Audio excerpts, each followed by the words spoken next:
پارہ نمبر 23 سورہ زمر آیت نمبر 4۔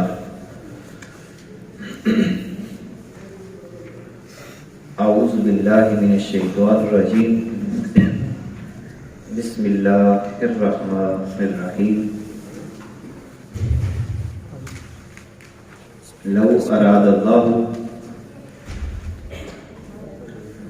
اگر اللہ چاہتا، ارادہ کرتا، ان یتخذ ولدا،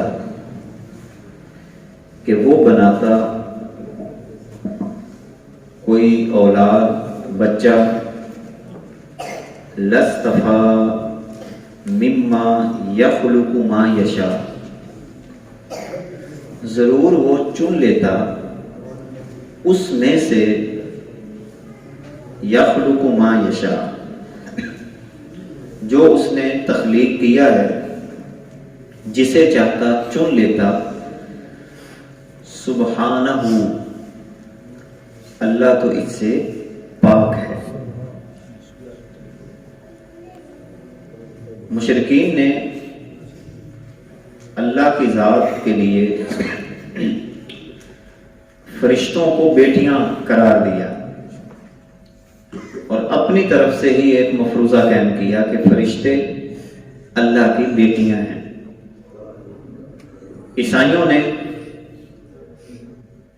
حضرت عیسیٰ علیہ السلام کو اللہ کا بیٹا قرار دیا۔ اسی طرح عزیر علیہ السلام کے بارے میں بھی یہی نظریہ رہا کہ عزیر علیہ السلام بھی اللہ کے بیٹے ہیں۔ تو اللہ رب العزت فرماتا ہے کہ اگر اللہ کو بیٹا بنانا ہوتا تو وہ جس کو مرضی بنا لیتا۔ یہ تمہارے اپنے مفروضے ہیں، اپنے ذہن کے اندر تمہارے پیدا ہونے والے شیطانی خیالات ہیں۔ عیسائیوں نے اور بنا لیا، عزیر علیہ السلام کو بیٹا سمجھا گیا، فرشتوں کو اللہ کی بیٹیاں سمجھا گیا۔ تو یہ تو مختلف نظریات ہو گئے۔ گویا کہ اگر اللہ بنانا چاہتا تو وہ کسی ایک کو بناتا یا اپنی مرضی سے بناتا، اور یہ سارے کے سارے نظریات تمہارے اپنے ہی بنائے ہوئے ہیں۔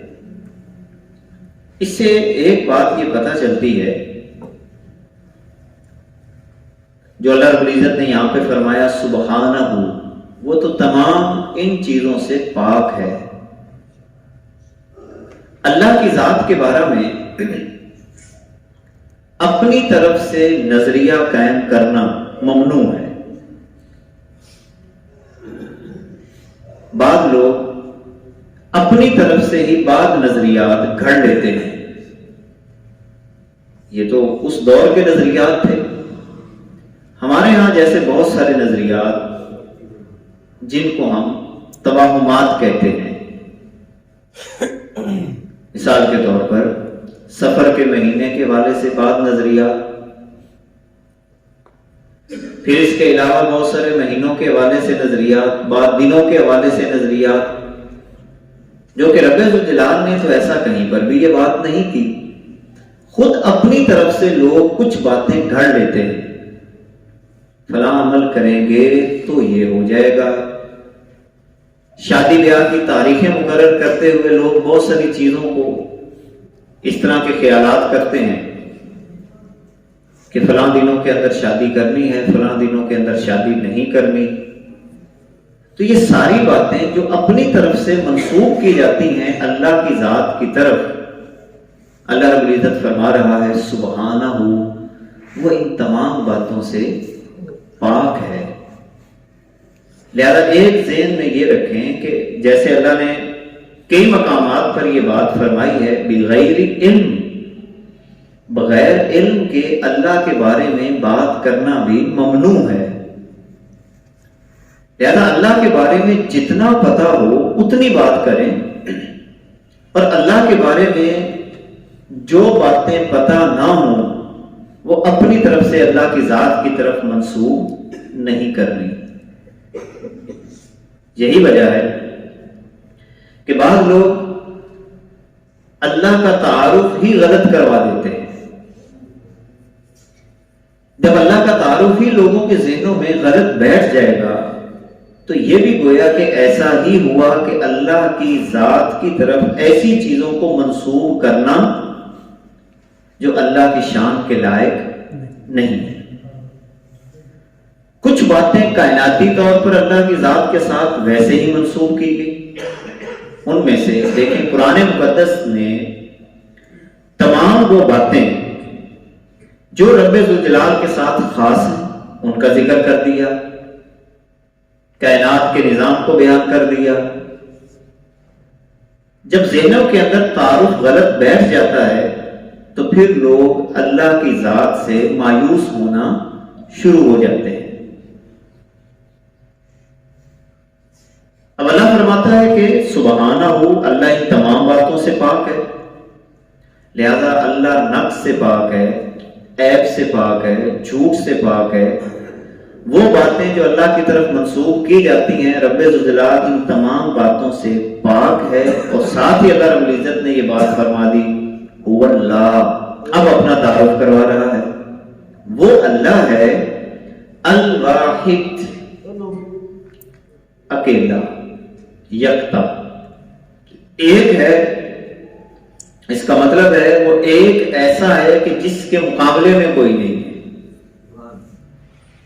کسی بھی چیز کے اندر اللہ کا کوئی مد مقابل ہو ہی نہیں سکتا، نہ اللہ کی ذات کے حوالے سے، نہ اللہ کی صفات کے حوالے سے۔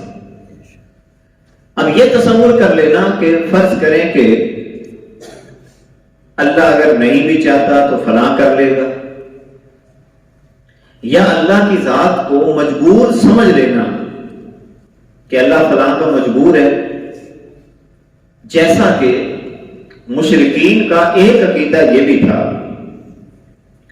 جس کا ذکر ہم نے گزشتہ آیات کے اندر کیا ہے، وَالَّذِينَ اتَّخَذُوا مِن دُونِهِ أَوْلِيَاءَ مَا نَعْبُدُهُمْ إِلَّا لِيُقَرِّبُونَا إِلَى اللَّهِ زُلْفَىٰ، کہ وہ یہ سمجھتے تھے کہ یہ بت اللہ کے بڑے قریبی ہیں اور اللہ ان کی بات کو ٹالے گا نہیں، جب یہ ہماری سفارش کر دیں گے تو ایسی بات اللہ کی شان کے لائق نہیں ہے۔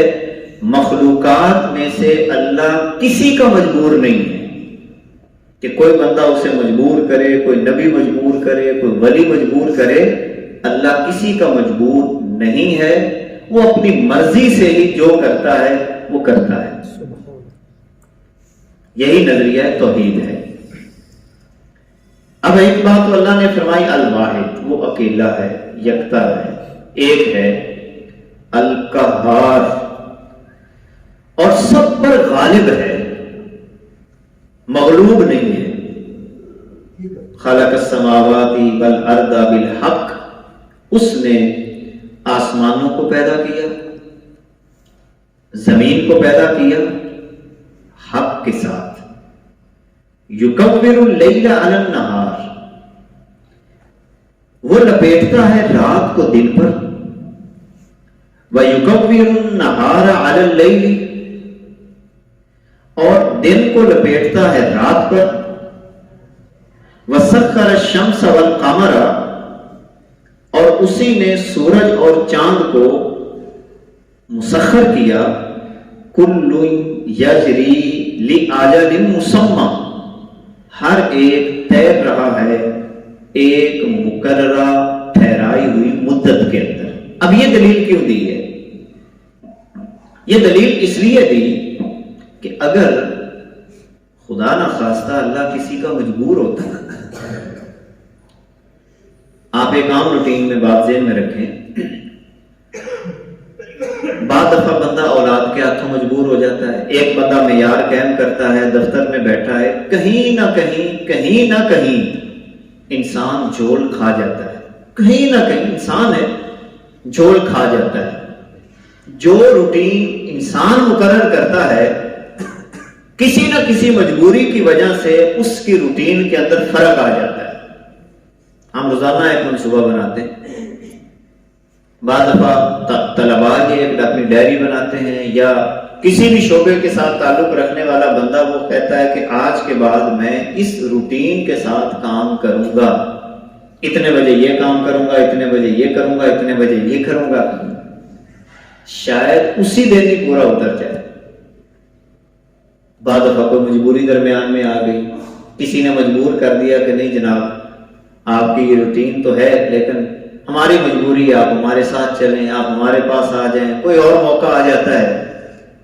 تو اللہ نے یہ بات اس لیے کی، اگر اللہ کا کوئی بیٹا ہوتا یا اللہ کسی کا مجبور ہوتا تو یہ آسمانوں اور زمین کی تخلیق، اسی طرح رات اور دن کے بدلنے کی جو خاص روٹین ہے، جو لپیٹ رہا ہے خاص وقت کے اندر، اور ہر ایک اپنی خاص مدت کے اندر ساری کی ساری چیزیں چل رہی ہیں، کہیں نہ کہیں تو ڈسٹربنگ ہوتی،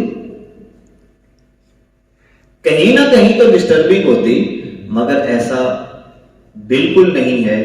اللہ کا سارا نظام ایک خاص متعین کردہ نظام کے تحت ہی چل رہا ہے۔ سورج کا نظام، چاند کا نظام، کھیتوں کھلیانوں کا نظام، پانی کا نظام، یہ جتنے نظام ہیں یہ سب ایک خاص تسلسل سے چل رہے ہیں۔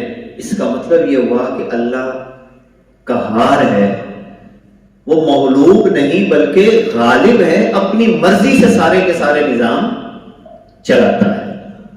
الا، خبردار کا جملہ، الا خبردار۔ یہ لفظ الا کب بولا جاتا ہے؟ جب زور دے کے بات کی جائے، خبردار، یہ اس وقت عربی زبان کے اندر کہا جاتا ہے الا خبردار، هو العزیز، وہ بہت غالب ہے۔ عزیز کا مطلب بھی غالب، قوت والا۔ عزیز کا ایک معنی قوت بھی ہے، وہ قوت، بڑی قوت والا ہے۔ اور ساتھ ہی کیا فرما دیا؟ الغفار۔ یہ اللہ کا انداز بڑا پیارا ہے، یہ کہ خبردار، بڑی قوت والا ہے، اور ساتھ ہی فرما دیا بخشنے والا بھی بڑا ہے۔ ان دونوں چیزیں ساتھ اللہ نے جوڑ دی، اچھا خوب طریقے سے ڈرا بھی دیا اور ساتھ ایک آپشن بھی دے دی کہ قوت والا تو ہوں، مگر کوئی مجھ سے معافی مانگے تو میں معاف بھی کر دیتا ہوں۔ غفار ہوں، اور غفار کا مطلب بہت بخشنے والا، بہت بخشنے والا۔ خالقکم من نفس واحدہ، اس نے پیدا کیا تم کو نفس واحدہ سے، نفس واحدہ سے تم کو پیدا کیا، ایک جان سے تم کو بنایا۔ ثم جعل منها زوجها، پھر اس نے بنایا اس سے اس کا جوڑا۔ وَأَنزَلَ لَكُم مِّنَ الْأَنْعَامِ ثَمَانِيَةَ أَزْوَاجٍ، اور اس نے تمہارے لیے چوپاؤں میں سے 8 جوڑے اتارے، یعنی نر اور مادہ۔ يَخْلُقُكُمْ فِي بُطُونِ أُمَّهَاتِكُمْ خَلْقًا مِّن بَعْدِ خَلْقٍ، اور وہ تمہیں تمہاری ماؤں کی پیٹوں کے اندر تخلیق کرتا ہے، ایسی تخلیق، خلقم من بعد خلق فی ظلمات ثلاث، 3 اندھیروں کے اندر۔ اب وہ اندھیرے کون سے ہیں؟ ایک اندھیرا پیٹ، پھر اس کے بعد رحم، اور تیسرا اس کے اندر بچہ دانی۔ کہ 3 اندھیروں کے اندر اللہ رب العزت فرماتا ہے کہ میں تمہیں پیدا کرتا ہوں۔ اوپر اندھیرا، پھر نیچے اندھیرا، پھر اندھیرا، اور اس کے نیچے میں تمہاری تخلیق کرتا ہوں، پالتا ہوں، رزق فراہم کرتا ہوں۔ حتیٰ کہ آپ اندازہ لگائیں 120 دن کے بعد سانس بھی لینا شروع ہو جاتا ہے، اندر ہی سارا سانس کا نظام بھی اللہ رب العزت نے بنا دیا۔ خوراک کا نظام اندر ہی بنا دیا، یعنی 4 مہینے کے بعد تقریباً 5 مہینے بچہ اندر زندہ، حرکات و سکنات سب کچھ کرتا ہے، ہاتھ مارتا ہے، پاؤں مارتا ہے، خوراک کھاتا ہے، سانس باقاعدہ لے رہا ہوتا ہے، اس کا دل باقاعدہ دھڑکتا ہے، اس کا دل اندر دھڑکتا ہے۔ تو یہ ساری کی ساری کائنات کا نظام اس کے علاوہ اور کوئی نہیں کر سکتا۔ پھر ساتھ ہی اللہ نے کتنی پیاری بات فرمائی، ذالکم اللہ ربکم، یہ ہے تمہارا اللہ۔ اس کی مثال دے کے کیا فرمایا، یہ ہے تمہارا اللہ۔ اشارہ کس بات کی طرف کیا، وہ اللہ جو 3 اندھیروں میں اس وقت تمہیں بچا سکتا ہے، تمہاری پرورش کر سکتا ہے، تمہاری حفاظت کا انتظام کر رہا ہے 3 اندھیروں میں، 3 اندھیروں میں تمہیں رزق فراہم کر رہا ہے، یہ ہے تمہارا اللہ۔ تو کیا اب وہ تمہیں تنہا چھوڑ دے گا؟ بس فرق صرف یہ ہے کہ اللہ نے اس کائنات کے اندر جو نظام ہمیں عطا کیا ہے وہ 2 طرح کا ہے۔ ایک یہ ہے کہ جب انسان بے بس ہے، دیکھیں اس وقت تو نہ کما سکے نہ بول سکے، جب ماں کے پیٹ کے اندر ہے نہ بول سکے، کچھ بھی نہیں نہ کر سکتا، اس وقت تو اللہ نے ٹوٹل مکمل ساری کی ساری خوراک بھی فراہم کر رہا ہے، جو وہ عطا کرتا ہے وہ عطا کرتا چلا جاتا ہے اور وہ حفاظت فرما رہا ہے۔ لیکن جب انسان عقل و شعور کو پہنچتا ہے تو اس وقت کچھ چیزیں اب انسان کے اختیار میں دے دی گئی ہیں۔ اب تم نے جو گمان اللہ کے بارے میں رکھا اسی کے مطابق اللہ تمہیں اس کا نتیجہ عطا فرماتا چلا جائے۔ اچھا گمان رکھو گے، اچھے نتائج فراہم ہوتے چلے جائیں گے۔ اللہ کے بارے میں منفی انداز، عقیدے کی کمزوری پائی گئی تو اسی کے مطابق تمہیں وہ عطا کرتا چلا جائے گا۔ تو فرمایا ذالکم اللہ ربکم، یہ ہے تمہارا رب، پالنے والا۔ اور یہ بھی بات ذہن میں رکھنا، لہ الملک، بادشاہت ہے ساری اسی کی، لا الہ الا ہوا، اس کے علاوہ کائنات میں کوئی معبود نہیں ہے۔ فَأَنَّا تُصْرَفُونَ، تم پھرے کہاں جاتے ہو؟ کہاں پھرے جاتے ہو؟ کہاں بھاگ بھاگ کے کہیں اور جا رہے ہو؟ مالک وہ ہے، رازق وہ ہے، سب کچھ وہ عطا کرتا ہے۔ فَأَنَّا تُصْرَفُونَ، کہاں تم پھرے جا رہے ہو؟ ان تکفروا، ساتھ ہی اللہ نے ایک اور بات بھی کر دی، واپس آ جاؤ گے تو تمہارا فائدہ ہے، تمہارا بھلا ہے، تمہارا فائدہ ہے۔ ان تکفروا، اور اگر تم ناشکری کرو گے، جیسا کہ ہم نے گزشتہ 10 کے اندر لفظ کفار کے اوپر تشریح پڑھی، اگر تم ناشکری کرو گے فَإِنَّ اللَّهَ غَنِيٌّ عَنْكُمْ، تو یاد رکھنا اللہ تم سے بے نیاز ہے، اس کو کوئی ٹینشن نہیں ہونی کہ تمہارے جانے سے، تمہارے دور ہونے سے اللہ کو تم نہیں مان رہے تو اللہ کی شان میں کوئی کمی واقع ہو جائے گی، بالکل نہیں، تمہارا بھلا ہے اگر اس کی طرف آؤ گے۔ اور ساتھ ہی فرما دیا وَلَا يَرْضَىٰ لِعِبَادِهِ الْكُفْرَ، اللہ اپنے بندوں سے ناشکری کو پسند نہیں کرتا، وہ راضی نہیں ہوتا ناشکری پہ۔ اس کے اوپر ہم نے گزشتہ تبصرہ کیا ہے، ہر حالت میں اس کا شکریہ ادا کرنا سیکھیں، ہر حالت میں اس کا شکریہ ادا کرنا سیکھیں۔ اللہ اپنے بندوں سے ناشکری کو پسند کرتا ہی نہیں، یعنی کہ اللہ کو اچھی چیز نہیں لگتی کہ اس کی ناشکری کی جائے، یعنی ہر حالت میں اس کا شکریہ ادا کرو، ہر حالت میں اس کا شکریہ ادا کرو۔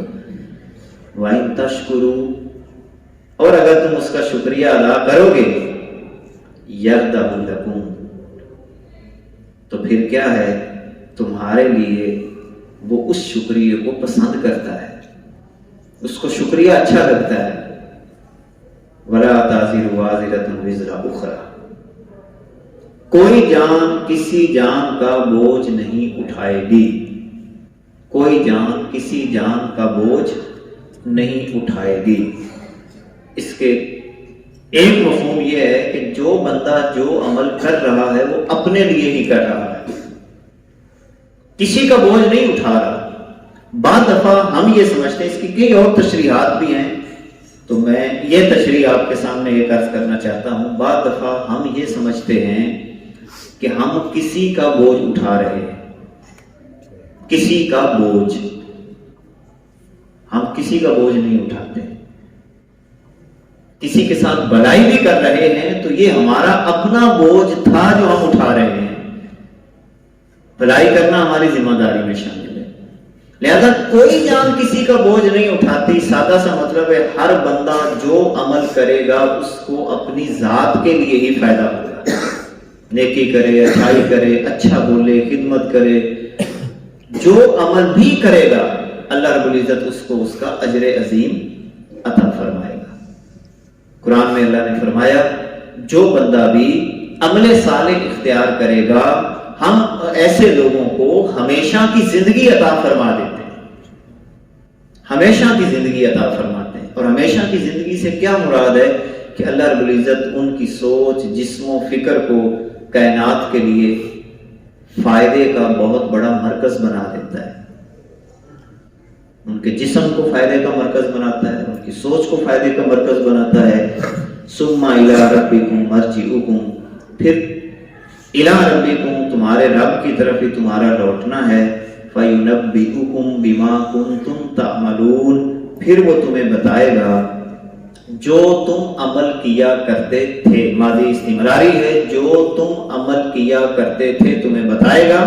انہ علیم بذات الصدور، وہ سینوں کے اندر پیدا ہونے والی باتوں کو بھی خوب خوب جاننے والا ہے۔ جو انسان کے سینے میں بات چل رہی ہے اللہ اس کو بھی خوب خوب جاننے، یعنی اللہ سے کوئی بات پوشیدہ نہیں ہے، وہ جانتا ہے کہ اس کے دل کے اندر کیا بات پیدا ہو رہی ہے، کیا سوچتا ہے، کیا کرتا ہے، کس کے بارے میں کیا نظریہ رکھتا ہے، وہ ساری باتیں اللہ رب العزت جانتا ہے۔ اللہ ہمیں اپنے دلوں کو صاف ستھرا رکھنے کی اور اللہ اور اس کے رسول کی یاد میں بسر کرنے کی توفیق عطا فرمائے۔ صلوات اللہ تعالی علی حبیبہ الاعلی محمد و آلہ و اصحابہ اجمعین۔ بسم اللہ الرحمن الرحیم۔ اللہم صلی علی سیدنا و مولانا